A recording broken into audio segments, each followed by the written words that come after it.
우리가 읽는 시편 113편은 할렐루야로 시작해서 할렐루야로 마치게 되죠. 수미상관을 이루고 있고, 우리가 앞에서 읽었던 111편에도 할렐루야, 또 112편에서도 할렐루야로 시작을 하고 있습니다. 그래서 소위 할랄 시편이라고 부르기도 합니다. 우리말로는 할렐루야 시편이다, 이렇게 분류해서 부르고 있습니다.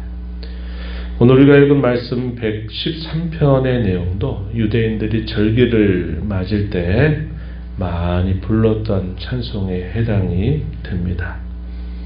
언제 많이 불렀느냐? 절기 때 아침 식사를 하기 전에 이 찬송을 가족들이 함께 하나님 앞에 부르면서 그들이 절기를 지켰다, 이렇게 많이 알려져 있습니다. 오늘 우리가 읽은 앞부분의 내용 1절부터 3절까지의 내용에서는 찬양할 것을 촉구하는 메시지를 전달해 주고요. 4절부터 마지막 9절까지의 내용에서는 우리가 왜 찬양을 해야 되는가 하는 그 찬양의 이유에 대해서 설명을 해줍니다. 크게 두 가지입니다. 하나는 하나님은 모든 나라 위에 높으시고 그의 영광이 하늘 위에 높으시다. 다시 말해서 하나님은 모든 것들을 초월하시고 능가하시는 위대하신 하나님이시다 하는 것이 하나의 이유. 또 하나의 이유는 그럼에도 불구하고 그 높고 존귀하신 하나님이 스스로 낮추어 주셔서 공고한 자들, 또 가련한 자들, 미천한 자들을 하나님께서 돌보아 주신다 하는 면에서 하나님은 찬양을 받으시기 합당하다 하는 사실을 일깨워 주고 있습니다. 오늘 내용들을 좀 살펴보겠습니다. 앞부분에 가서 보면 할렐루야, 여호와를 찬양하라, 여호와의 종들아 찬양하라, 여호와의 이름을 찬양하라. 찬양할 것을 계속 촉구하는 것이죠. 여호와의 종들, 누구를 말할까요?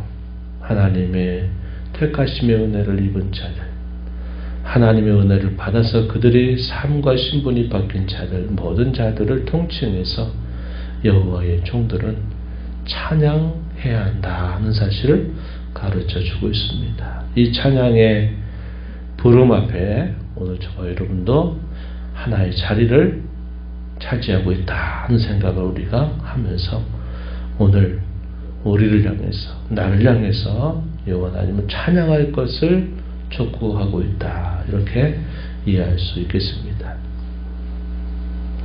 여호와의 이름을 찬양하려고 합니다. 찬양의 대상은 오직 여호와의 이름일 뿐이다 하는 사실을 가르쳐 줍니다.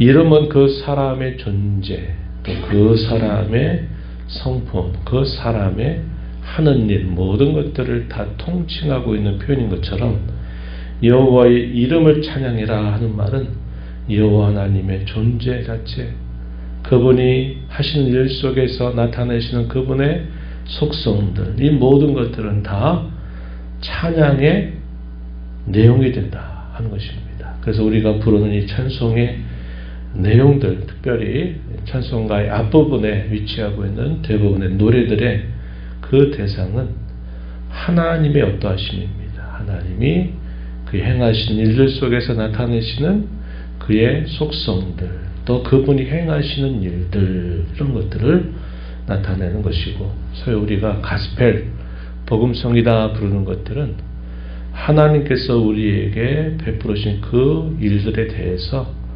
우리의 경험, 우리의 체험, 우리의 감사를 하나님께 올려드리는 내용들을 대부분 담고 있다, 이렇게 하겠습니다. 그래서 하나님의 어떠하심, 그분의 존재 자체, 또 그분이 행하시는 모든 일들, 이런 것들은 우리의 찬양의 내용이 된다, 이렇게 가르쳐주고 있고요.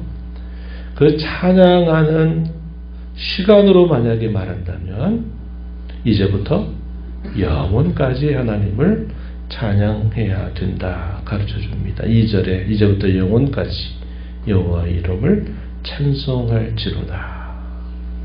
또 그 찬양의 범위에 있어서는 3절에 뭐라고 말하느냐. 해 돋는 데에서부터 해 지는 데까지 여호와의 이름이 찬양을 받으시리로다. 해가 돋는데 동적이죠.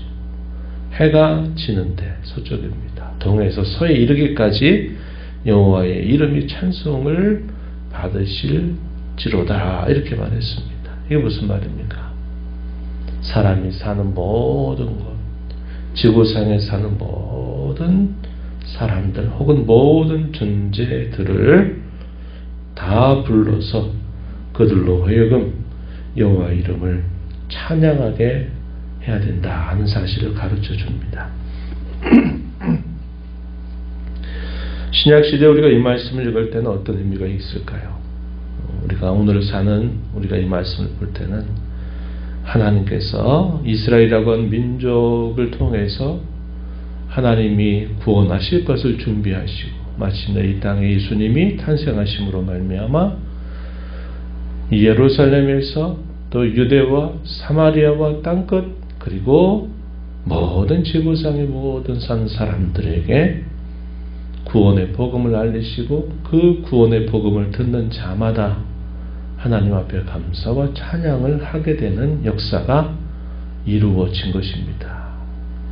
그것이 오늘 저와 여러분의 삶 속에서 멈춰 서지 말고 찬양으로 초대받고 구원받은 저와 여러분이 하나의 통로가 되어서 또다시 하나님을 아직 알지 못하는 많은 사람들에게 구원의 복음을 듣고 그들도 하나님 찬양에 동참하게 하는 그런 역할을 우리가 사는 생애 가운데 감당해야 된다. 세움받은 주님의 교회를 이루고 있는 모든 이 땅의 교회들이 여호와 하나님을 찬양하도록 구원의 복음을 믿지 않는 사람들에게 온 세상에 전파해야 될 사명이 주어져 있다. 이렇게 이해할 수 있는 표현입니다. 우리가 그저께 읽었던 시편 111편의 마지막 절 그런 말씀을 드렸어요. 여호와를 경외하는 것이 지혜의 근본이고 그의 계명을 지키는 것이 다 훌륭한 지각을 가진 자이다. 여호와를 찬양함이 영원히 계속되리로다. 이 말의 의미는 하나님께서 찬양할 자들을 계속 역사 속에서 불러 세워서 하나님 찬양이 끝이지 않도록 영원히 계속되도록 하나님이 그렇게 일하실 것이다 하는 겁니다. 그런 하나님의 일하심에 오늘 저와 여러분도 초대된 것이죠. 구원받아서 하나님을 찬양하는 자가 되게 하신 것처럼 또 저와 여러분이 복의 통로가 되어서 또 저와 여러분을 통해서 많은 사람들이 또 하나님을 찬양하게 하는 열매를 맺어가도록 해야 될 책임, 본분 그것을 우리에게 알려주고 있는 것입니다. 이렇게 하나님을 찬양해야 될 이유가 무엇인가? 4절 이하에서 두 가지로 크게 소개했습니다. 4절 보시면 여호와는 모든 나라보다 높으시다. 그의 영광은 하늘보다 높으시다. 하나님의 그 위대하심, 하나님의 그 존귀하심, 혹은 하나님이 모든 것들을 초월하시고 능가하시는 그런 하나님 되심, 그것을 표현하고 있는 말씀입니다. 5절에 보면 여호와 우리 하나님과 같은 이가 과연 누가 있겠는가? 그와 같은 이가 아무도 없다. 하나님은 높은 곳에 앉으셨다. 이 말은 모든 천지와 만물들을 다 살피시고 다스리시고 주관하시는 그런 분이시다는 사실을 가르쳐 줍니다. 6절 이하에 그럼에도 불구하고 9절까지 소개하는 내용들은 스스로 자신을 낮추셨다 이렇게 표현했습니다. 6절에 스스로 낮추사 천지를 살피신다, 돌보신다. 가난한 자를 먼지더미에서 일으키시고 궁핍한 자를 거름더미에서 들어 세워서 지도자들 곧 그의 백성의 지도자들과 함께 높이 세우셨다. 9절에 보면 임신하지 못하던 여자를 집에 살게 하사 자녀들을 즐겁게 하는 어머니가 되게 하셨다. 고대 세계로 갈수록 이 자녀에 대한 이 복은 대단히 중요한 것이었다는 겁니다. 그래서 우리 한국 사회도 마찬가지지만 사실상 그때는 무지했던 시대죠. 임신 못하면 다 여자 때문에 임신을 못한 것처럼 취급해서 사람 취급받지 못하는 그런 일들이 참 많았던 것입니다. 고대 세계는 또 그랬단 말이죠. 그래서 인정받지 못하고 심지어는 쫓겨나는 일들도 감내하면서 살아야만 됐던 그러한 여인들조차도 하나님께서 돌아보아 주셔서 그들로 집에 살게 하시고 자녀들을 낳아서 즐겁게 하는 어머니가 되도록 하나님이 해주셨다. 이런 표현들은 사회적인 약자, 궁핍한 자, 가련한 자, 또 비참한 자들을 하나님이 돌보아 주셔서 그들을 세우시고 그들을 존귀하게 해주셨다 하는 사실을 깨우쳐주고 있다 하는 것입니다. 스스로 낮추셨대요. 우리 사람들이 하나님 앞에 그렇게 하도록 무엇인가를 행해서가 아니라 하나님이 스스로 불쌍히 여기셔서 낮고 천한 인생들을 친히 찾아오셨다 하는 사실을 말합니다. 하나님이 스스로 낮추시지 않는 이상 우리가 존귀하고 위대하신 하나님을 배울 길은 없고 하나님 앞에 나아갈 길도 없는 것입니다.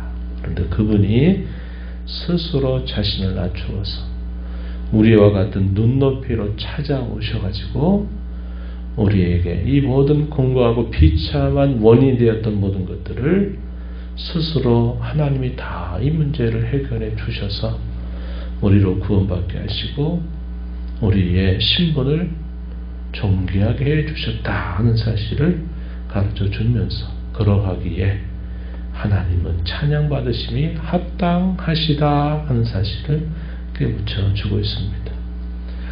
고린도서 8장 9절 말씀 요즘에 자주 여러분들에게 기회가 될 때마다 소개하죠. 그분이 스스로 가난하게 되심으로 말미암아 가난한 우리를 부유하게 해주셨다 하는 말씀입니다. 하나님의 사랑이 우리에게 어떻게 나타났느냐. 우리의 가련하고 공고하고 낮은 인생보다 더 낮은 곳으로 스스로 오셔서 우리를 존귀하게 해주셨다. 이렇게 표현해주는 말씀입니다. 고린도전서 1장 26절 이하에서는 또 뭐라고 말합니까? 바울 사도가 말하죠. 너희의 부르심을 한번 생각해봐라. 세상에 미련한 자를 택해서 지혜로운 자들을 부끄럽게 하셨고 세상에 연약한 것들을 택하셔서 강한 것들을 또 부끄럽게 하시고 세상에 천한 것, 멸시받는 것, 없는 것들을 택하셔서 있는 자들을 폐하려고 하셨다. 이렇게 말하면서 그 어떤 인생도 어떠한 육체도 하나님 앞에 자랑할 사람이 없다. 이렇게 말합니다. 그래서 우리의 자랑은 오직 우리 하나님, 우리 주 예수 그리스도만이 우리의 진정한 자랑이시다 하는 사실을 일깨워주고 있는 말씀이죠. 바로 그러한 일들을 행해 주신 하나님이시기에 찬양받으심이 합당하다. 우리가 이 땅에 사는 것과 힘껏 여호와를 찬양해야 될 것이고 우리가 부르는 찬양이 나에게서만 멈출 것이 아니라 나를 통해서 또 내가 통로가 되어서 나를 통해 우리 자녀손들이 나를 통해서 우리 이웃이 나를 통해서 알지 못하는 사람들이 하나님을 찬양하게 하는 그런 역할과 본분을 감당하는 저와 여러분이 되어야 하겠다 하는 것입니다. 하나님 아버지 감사합니다. 이 새벽 시간 저희들을 깨워주셔서 오늘도 새로운 날을 허락하신 아버지 앞에 나와 찬양드리며 말씀의 귀를 기울이며 말씀을 통하여 하나님이 저에게 베푸신 은혜 또 저희를 향하신 하나님의 기대하심이 무엇인지 다시 살펴보게 해주셔서 감사합니다. 하나님은 저희의 찬양을 받으시기에 합당하신 분이십니다. 오늘 저희들을 찬양하는 자로 불러주신 은혜를 따라 저희들이 또 하나의 복의 통로가 돼서 저희들을 통하여 아직도 하나님을 알지 못하고 하나님을 기뻐하지 못하며 살아가는 공고한 인생들에게 하나님을 찬양하는 자리로 저들을 인도하는 도구들로 저희들이 사용되도록 하나님 함께하여 주시옵소서. 하나님은 지극히 존귀하고 높으신 분이시로되 스스로 자신을 낮추어서 낮고 찬한 저희와 같이 이 땅에 찾아오셨으며 저희보다 더 낮은 자리까지 보내셔서 가난한 후 저희들을 부유하게 하신 놀라운 은혜를 주신 하나님이시기에 찬양과 경배 받으시기 합당하신 분임을 다시 한번 깨닫게 됩니다. 베푸신 은혜, 저희들의 삶 속에 크고 작은 많은 일과 사건 속에서 또 도와주셨던 모든 은혜를 잘 깨닫고 감사와 찬양으로 하나님께 영광 돌리는 저희들이 되도록 인도하시고, 특별히 이번 감사절에 마음 깊은 곳으로부터 이러한 기쁨과 감사와 찬양으로 하나님을 영화롭게 하는 저희들 모두가 되게 하여 주옵소서. 은혜의 보호자 배나와 아버지 은혜를 구하는 모든 심령들의 간구를 즐겨 주시고 응답해 주시기를 바라며 예수님 이름으로 기도하옵나이다. 아멘.